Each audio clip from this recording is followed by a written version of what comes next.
Thank you for that input. Thousands of Rohingya refugees live inside no man's land between the borders of Bangladesh and Myanmar. But in recent months, gun battles have broken out between Myanmar's army and an armed group near the border. The fighting is putting the Rohingya at risk and reducing their hopes of returning home. Kamruzzaman reports.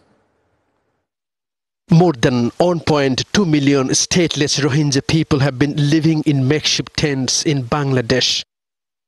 Most of them fled a military crackdown in Myanmar's Rakhine state in August 2017. Almost 4,500 Rohingya refugees are stuck here in the no man's land between the Bangladesh-Myanmar border. They say they have been living here with the hope of one day returning to their homes in Rakhine state.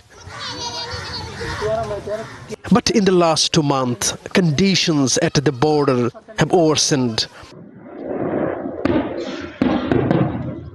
That is due to deadly fighting between the Myanmar army and the Arakan army, a militant group that wants autonomy for Rakhine state.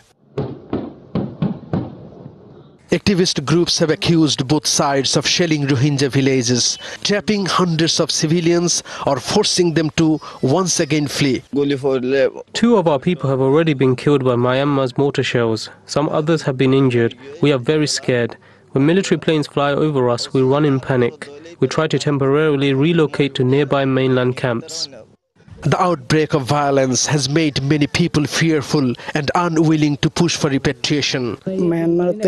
Almost every day, fighting occurs. Military planes also dropped mortar shells yesterday.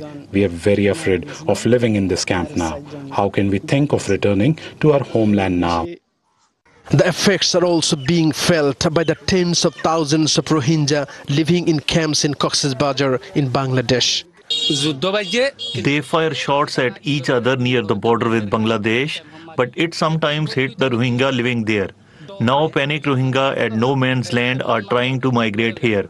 We will never feel safe to return to our homeland in this situation. Bangladesh officials are hopeful that despite the battles, the Rohingyas will be able to go back to Myanmar with the help of the international community. It's natural that the war in Rakhine state has influences more or less on Rohingya here, as the place is their motherland. But the Rohingya are hopeful that Bangladesh, the United Nations and other countries will work together to improve the situation, and they can go back to their home country with citizenship rights and dignity. Bangladesh has beefed up security measures on its border with Myanmar. Authorities have also said they will not accept any more Rohingya refugees, whatever the situation inside Myanmar. The plights of the persecuted Rohingya in this no man's land have multiplied due to the escalating gunfighting inside Myanmar that is very close from this camp. These stateless people neither relocate to a safer place inside their home country of Myanmar nor in the host country of Bangladesh. Kamruzzaman, TRT World, No Man's Land, Bandarban, Bangladesh. Hundreds of Venezuelan immigrants are stranded in the Panamanian capital after surviving the dangerous trek through the Darien Gap between.